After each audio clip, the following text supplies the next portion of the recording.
마태복음 23장입니다. 23장에서는 이제까지 예수님을 시험하려고 할 때 사두개인들과 함께 오고 또 헤롯 당원과 함께 왔던 이 바리새인들에 대한 경고를 합니다. 이 바리새인들은 말만 하고 행하지 않는 자들입니다. 3절에서 예수님이 그들을 향해 말씀하기를 그러므로 무엇이든지 그들이 말하는 바는 행하고 지키되 그들이 하는 행위는 본받지 말라. 그들은 말만 하고 행하지 아니하며. 사실 이 말씀은 저에게 가장 적용이 되는 것 같아요. 어떻게 하면 설교를 잘 준비할까? 또 어떻게 하면 설교를 잘 전할까 하는 고민하지만 어떻게 하면 내가 그 말씀대로 살까의 부분에서는 번번이 넘어지고 어떤 부분에서는 그것을 실천하는 의지조차도 거의 희미해진 것 같습니다. 그래서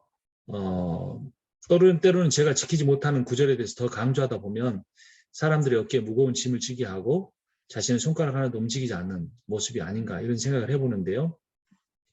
바리새인들도 그런 사실, 자기 자신들에 대해서 양심의 가책을 느꼈는지 그들은 외적으로 이렇게 경문 띠를 넓게 하고 옷수를 길게 했습니다.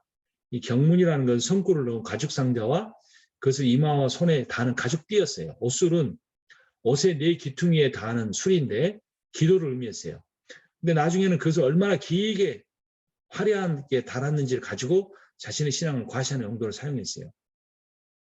그래서 결국 오늘날의 경문이나 그 바리새인의 경문이나 옷술이 오늘날 목회자에게 뭐겠습니까? 설교의 능력이나 강화의 능력이나 목회의 규모 이런 것들이겠죠. 또 목회를 하다 보면 여러 가지 직함도 많이 갖는데 직함 자체가 문제는 아니지만 성령으로 충만하고 하나님과 깊은 관계를 갖기보다 그런 것들이 더 삶의 중심의 자리에 차지하기도 합니다. 그래서 결국 그 바리새인들은 잔치의 윗자리에 앉기를 원하고 회당의 높은 자리에 앉기를 원했습니다. 인정받는 걸 좋아했죠. 사람이 인정을 구하는 것은 기본적인 의무이기도 한데 하나님과의 관계가 바르지 않은 사람일수록 그 사람의 인정을 더 받으려고 하죠. 사람의 인정을 받지 못한 상태에서 얼마나 사람이 버티고 그 사역을 감당할 수 있을까 우리가 한번 생각해 보게 됩니다. 그래서 바리새인들을 우리가 무작정 잘못되었다, 이중의 인격자라 말하기는 참 힘들죠. 그들은 이제 그래서 예수님 당시의 유대인들의 모순과 현대 그리스도인들의 모순은 동일하다고 볼 수 있습니다. 겸손하게 낮아지기보다 높아지기를 원하고 섬기기보다 군림하기를 원하는 아담의 원죄를 우리가 물려받았다고 할 수 있습니다. 그럼 우리는 어떤 관계를 우리가 유지해야 되는가? 높임 받지 않아야 한다면 예수님께서 가르쳐 주십니다. 너희는 다 형제다. 선생은 하나밖에 없다. 누굽니까? 예수 그리스도죠. 성령이시죠. 그러니까 목사도 형제예요. 목사가 꼭 가르치는 존재는 아니고 목사도 배울 수 있습니다. 삶으로 배울 수 있고 기도로 배울 수 있고. 왜냐하면 우리가 형제인 이유는 너희 아버지가 한 분이시기 때문에 그렇습니다. 우리가 맡은 역할이 목회자로서 은사가 다르고 기도, 신방, 말씀 어떤 거든지 우리는 우리의 선생이 될 수 없고 우리는 다 형제 자매입니다. 형제 자매라는데 그냥 형제 자매가 아니라 아버지가 한 분이시다. 얼마나 좋습니까? 호주, 뉴질랜드, 또 그 호주 위에 있는 섬, 거문도, 서울, 캘리포니아. 이게 다 함께 연결될 수 있는 건 우리 아버지가 한 분이시기 때문에 그렇죠. 그래서 제가 강의 사이에 잠깐 기도하는 시간을 가졌는데 서로의 기도 제목도 알고 서로를 위해서 기도해 줄 수 있는 그런 아름다운 형제 자매 모습이 우리 가운데 있고 그럴 때 하나님께서 우리의 사역과 우리의 삶과 존재 자체를 기뻐하시겠죠. 그런데 우리에게 이제 어떤 사람은 사도로, 어떤 사람은 선지자로, 어떤 사람은 복음 전환자로, 어떤 사람은 목사와 교사로 삼으신 것 뿐입니다. 근데 공통대 목표는 뭡니까? 은사가 달라도 성도를 온전하게 하고 봉사일을 하게 하고 그리스도의 몸을 세우는 거죠. 그래서 우리가 이중인격적인 존재가 아니라 다 하나님의 아들을 믿는 것과 아는 일에 하나가 돼요. 온전한 사람을 이룬다. 머리로가 아니라 가슴과 손과 발이 일치가 되는 그런 신앙인의 삶을 추구하게 된다. 어떻게? 우리가 다른 은사로 서로를 섬길 때 있습니다. 그래서 신앙생활은 아까도 말씀드렸지만 십계명 이야기하면서 말씀드렸지만 시작도 과정도 결론도 다 관계입니다. 어떤 관계를 맺는가가 그 사람의 신앙이에요. 어떤 사역의 양이 아니에요. 사람도 관계가 무너지면 숫자만 셉니다. 돈만 액수만 챙깁니다. 사역의 종류, 이벤트, 프로그램의 개수 그런 것만 잽니다. 하지만 모든 것이 다 중요하지만 결국은 관계예요. 내가 사람들과 어떤 관계를 맺고 살아가는가 하나님과 어떤 관계를 맺고 있는가 그것을 집중적으로 봐야 되고 그 관계가 온전치 않다면 우리는 고난을 감수하면서까지 그 관계를 고쳐나가는 삶을 살아가야 돼요. 그 관계가 없다면 우리의 구원은 헛된 거고 불 가운데서 받는 부끄러운 구원과 같이 되겠죠. 그런데 예수님은 말씀을 전하실 뿐만 아니라 말씀대로 사셨어요. 제자들과 먹고 자고 관계를 이어오셨고 끝까지 그들을 포기하지 않으시고 부활 뒤에는 디베라 바닷가로 다시 찾아가셔서 그들을 불러내셨어요. 우리는 그래서 선생이 되려고 하지 않아야 돼요. 예수님의 가르침에 어떤 것도 더해서는 안 돼요. 자, 그리스도인은 우리가 그리스도인 형제로서 가르치는 사람이 아니고 보여주는 사람이 돼야 됩니다. 많이 선생 되지 말라고까지 하셨습니다. 그러면 결국 그렇게 우리가 형제 자매를 살아갈 때 관계가 중요하다고 했는데 어떤 관계를 가지고 살아야 됩니까? 26절에 누구든지 크고자 하는 자는 너희를 섬기는 자가 되라. 마태복음 7장 12절에는 남에게 대접받고 싶은 대로 대접해라. 섬기는 자가 큰 자고 낮추는 자가 높아진다. 이게 구약의 율법의 핵심적인 그 바리새인에 대한 정죄 이야기 이후에 예수님께서 다른 신앙의 삶이 무엇인가를 정확하게 우리에게 말씀해 주십니다. 그리고 이제 바리새인 이야기로 돌아가서 그 바리새인들이 행하는 잘못과 그 잘못으로 인하여 그들에게 다가오게 될 화해에 대해서 이야기하는데요. 첫 번째, 천국에 자신들도 들어가지 못하고 남들도 들어가지 못하게 한다. 이거 말이 안 되는 거죠. 바리새인들이 어떻게 말씀을 그렇게 잘 알았는데 어떻게 그 말씀대로 살려고 애썼는데 11조를 철저히 하고 기도를 일주일에 두 번은 금식을 일주일에 2번씩 하고 구제하고 옷도 그렇게 옷수를 길게 늘어뜨리면서 기도 시간만큼 늘리면서 그렇게 경건하게 살았는데 어떻게 자기도 못 들어가고 심지어 자기들이 다른 사람까지 천국에 못 들어가게 하는 거예요. 저는 동부에서 목회할 때 그런 두려움이 있었어요. 이 많은 성도들이 중에 천국에 가지 못할 자가 있다면 그것은 나의 책임이 가장 클 텐데 어떻게 하나. 내가 그들을 천국에 들어가지 못하게 하는 자는 아닌가. 이 13절을 보고 우리가 고민해 봐야 합니다. 그래서 파이슬지저 외식하는 서기관. 여기서 그들을 못 들어가게 하는 가장 큰 이유는 뭐였습니까? 외식했기 때문에. 자기의 속을 감추고 겉으로만 종교적인 일들을 해왔기 때문에. 그래서 그런 사람들이 천국문을 사람들 앞에 닫고 너희도 들어가지 못하고 들어가려고 하는 자도 못 들어가게 하는. 그래서 교회가 참 성경 말씀에서 떠난 교회라면 천국 문으로 인도하는 교회가 아니라 천국 문을 가로막고 있는 바위덩어리 같은 존재가 될 수 있다는 거 우리가 기억하고 두려워 떨어야 합니다. 그리고 교인 한 사람 얻기 위해 바다 육지를 둘이 다니다가 너희보다 배나 지옥 자식이 되게 한다. 이 말씀도 더 무섭죠. 사역자가 사역자보다 2배나 더 죄짓게 만들고 천국에 들어가지 못하게 한다면 그건 얼마나 두려운 일입니까? 세 번째는 맹세에 대한 어리석음입니다.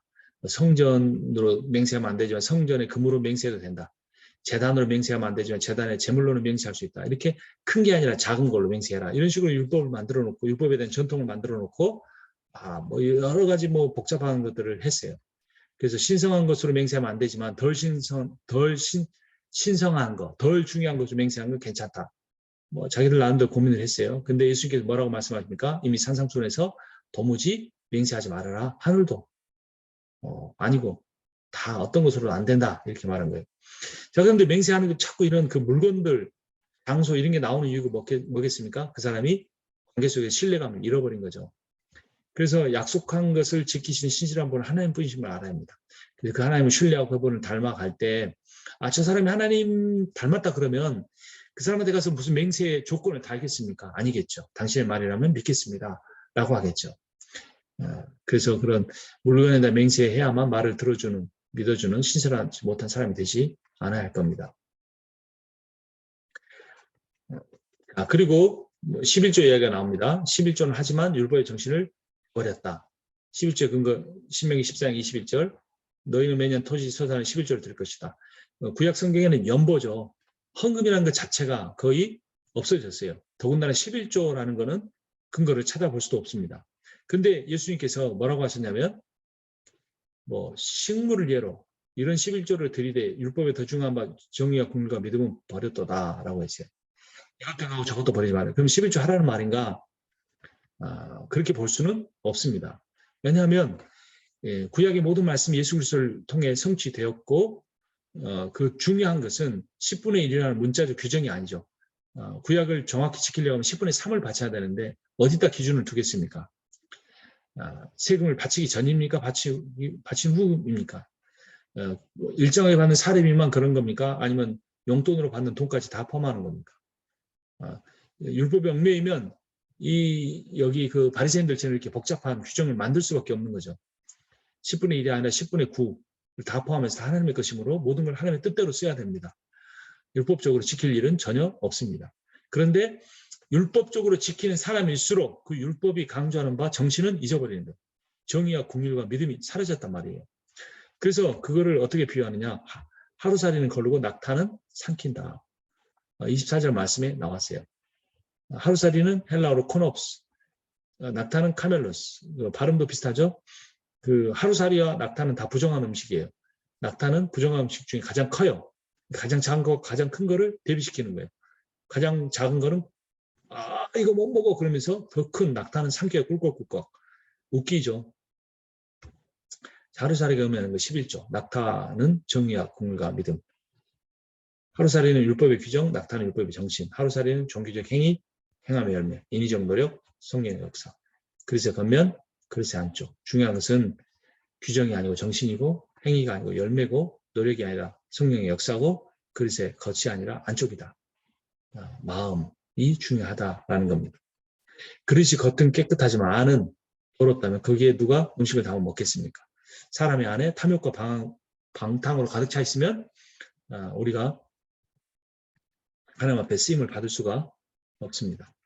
바리새인들은 그릇을 깨끗하게 하기로 유명했어요. 절간에 가면 스님들이 밥을 완전히 그 밥 한 톨까지 다 깨끗이 먹고 깨끗이 닦아서 윤기나게 두잖아요. 바리새인들은 그 사람들보다 더 했어. 그런데 그래서 그 안이 깨끗해 밖이 깨끗한 건데 바리새인들 그릇은 깨끗하게 했지만 자기 그 인격의 그릇은 겉과 속이 달랐죠. 속이 훨씬 더 더러웠던 거예요. 그래서 뭐라고 말씀합니까? 눈먼 바리새인이여 너는 먼저 안을 깨끗이 하라. 그러면 겉도 깨끗하리라. 참 사람에게 보이는 시대 같아요. 비주얼이 중요한 시대. 그래서 저도 겉으로 드러나는 모습에 너무 많은 신경을 쓰고 애를 쓰는데 오늘 말씀을 통해 회개해야 할 것 같습니다.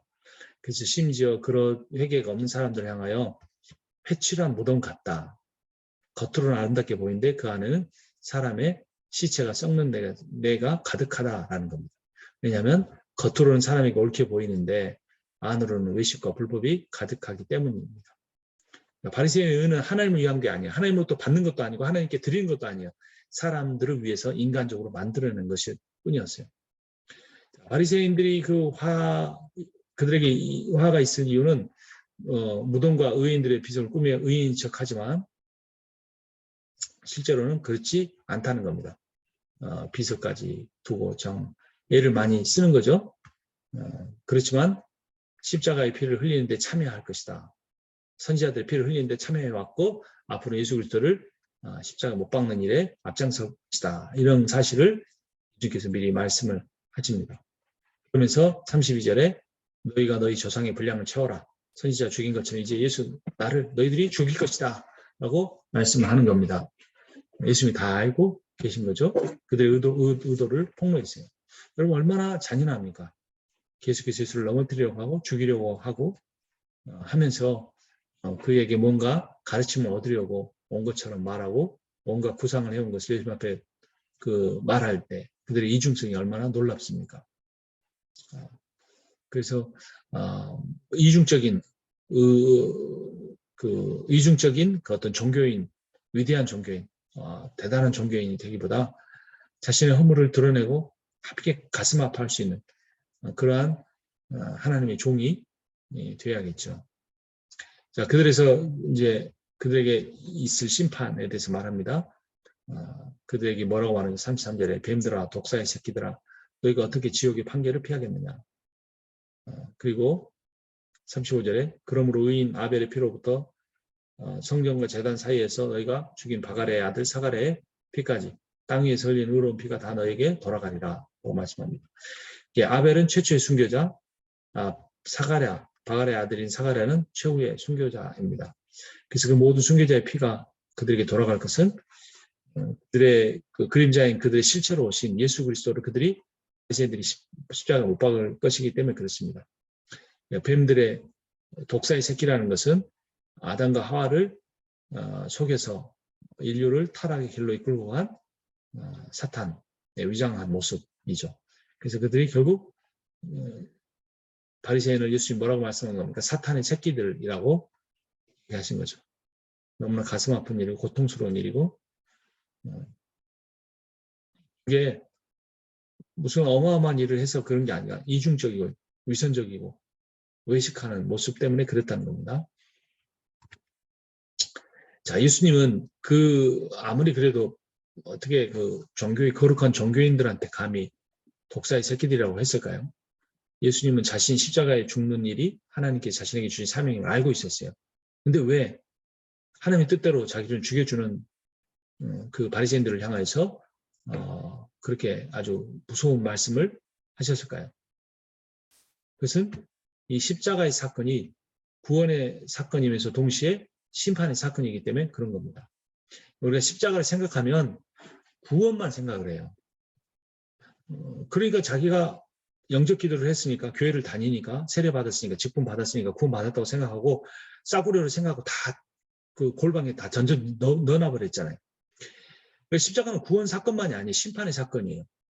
예수가 십자가에 죽은 것은 물론 우리의 죄를 대속하기 위하고 죄값을 치르기 위한 것이지만 그래서 하나님의 심판을 당한 거예요. 모든 우리가 인류가 지은 죄를 다 담고 죽으신 거예요. 그런데 그분의 십자가의 죽으심을 자신의 죽음으로 받아들이고 십자가에 함께 죽고 내가 그리스도와 함께 십자가 못 박혔나니 그런즉 이제는 내가 산 것이 아니오 오직 내 안에 그리스도께 사신 것이라고 했던 그 고백이 자신의 고백이 되지 않은 사람에게는 그 십자가 사건이 절대로 구원의 사건이 아니고 심판의 사건이라는 겁니다. 그래서 분명히 말하잖아요. 앞에서 말했잖아요. 구원은 하나님의 선택이라고. 모든 사람이 구원받는 게 아니에요. 우리가 막 선교 힘쓰고 원주민 선교하고 무슨 도시 선교하고 해외 선교하는 게 우리가 다니면 한 사람이 더 구원할 수 있는 게 아니에요. 적어도 칼빈주의 기준에 보면 그게 아니라고. 하나님이 택하신 자만 구원받는 거예요. 그러니까 한 사람이 더 구원하겠다 그게 아니고 내가 하나님의 뜻에 더 한순간이라도 순종하겠다 이런 마음이 있어야 되는 거죠. 우린 최선을 다하면 되는 거고 그러나 그 최선의 복음을 받아들이지 않은 자에게는 먼지를 떨어버리고 신발에 먼지를 떨어버리고 나오라고 그랬잖아요.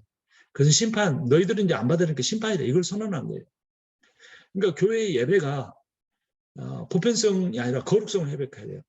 이 교회 예배만 아니라 교회 정체성 자체가 그래야 되는데 계속해서 경쟁적으로 교회가 성장하는 것이 하나님의 뜻이라고 생각을 하니까 그 복음의 본질은 예배의 본질은 없어지고 어떻게 하면 한 사람이라도 더 교인을 만드는가에 포커스가 되고 그로 인해서 교회가 이제 더 이상 되돌이킬 수 없는 상태까지 가고 있다라는 겁니다. 그래서 예수님 보면 27장 24절 25절에 빌라도가 이르되 이 사람의 피에 대해 나는 무죄하니 너희가 당하라. 백성이 다 대답하여 이르되 그 피를 우리와 우리 자손에게 돌릴지어다 하거늘. 무서운 말이죠. 또 데살로니가서 2장 15절 16절 유대인은 주 예수와 선지자들을 죽이고 자기 죄를 항상 채움에 노하심이 끝까지 그에게 임하였느니라. 이런 그 하나님의 심판을 받는 길을 자청하고 갔던 바리새인들의 모습 그리고 그 모든 심판의 근거는 이중성이었다. 그들이 더 죄를 많이 지었기 때문이 아니라 자신들의 죄를 인정하지 않고 감추고 인간적인 의를 앞세워서 그 의로 구원받으려고 했다라는 겁니다. 그래서 결국 바리새인들은 이런 예수님의 그 독사의 새끼들이라는 말을 듣고 그들의 모든 위선적인 모습이 그리스도에 의해 폭로당하고 그랬음에도 불구하고 회개하지 않고 예수 그리스도의 십자가 못 박아 죽게 만들었습니다. 오늘 말씀의 이제 끝이 굉장히 조금 어둡고 암울한 것처럼 보이지만 사실은 교회의 희망과 교회의 모든 소망은 회개의 역사에 있습니다. 회개의 역사는 인간이 감정적으로 뭐 몇 가지 죄 지은 것을 이렇게 막 그 고백하는 그런 게 아니고 총체적인 전제적인 구원받을 수 없는 자로서의 애통함, 하나님의 심판에 대한 두려움, 하나님의 거룩하심에 대한 경외감 이런 것들이 충만해져서 인간이 그 자신의 모든 외식을 깨트리고 자신의 죄악을 토해내고 자신의 그 이중성을 토설하는, 그래서 하나님께로 돌아오기에 몸부림을 치는, 전 인격적으로 온 전체적으로 그렇게 회개하려고 하는 그런 상태가 되는 것이고, 교회의 본질은 그런 것들을 드러내는 것이죠. 그런데 세상이 점점 더 개인주의화되고 물질 중심적으로 되어 가면서 교회 전체 자체가 그냥 존재하는 것 자체가 힘들어지는 거예요.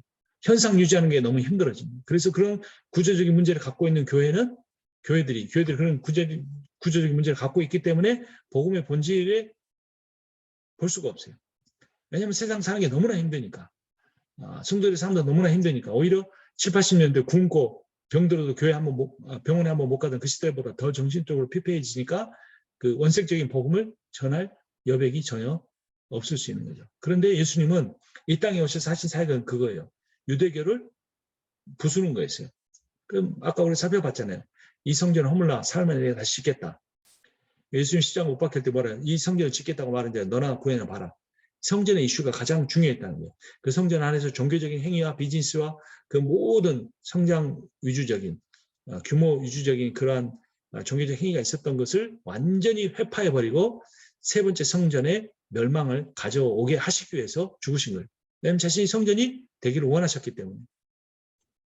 그래서 우리는 무너져버린 성전 위에 예수 그리스도를 성전을 터로 세우고 성령으로 말미암아 우리가 성전이 돼야 되고, 그 성령으로 말미암아 성전된 우리는 예수 형상을 드러내야 되는데, 그것이 하나님 사랑과 이웃 사랑이고, 사랑과 일하고 화평과 충성과 온유 절제와 오래 참음과 자비 양선이라는 성령의 9가지 열매를 맺어지는 인간의 노력으로가 아니라 우리를 회심케 하시고 거듭나게 하신 성령의 역사로 말미암아 그것을 구해야 되고, 그러한 진정한 열매, 구원의 조건으로서가 아니라 구원의 결과로서 열매를 맺는 삶은 오직 우리의 회개와 그 회개 이후에 부어지는 성령의 역사로만 가능하다는 겁니다.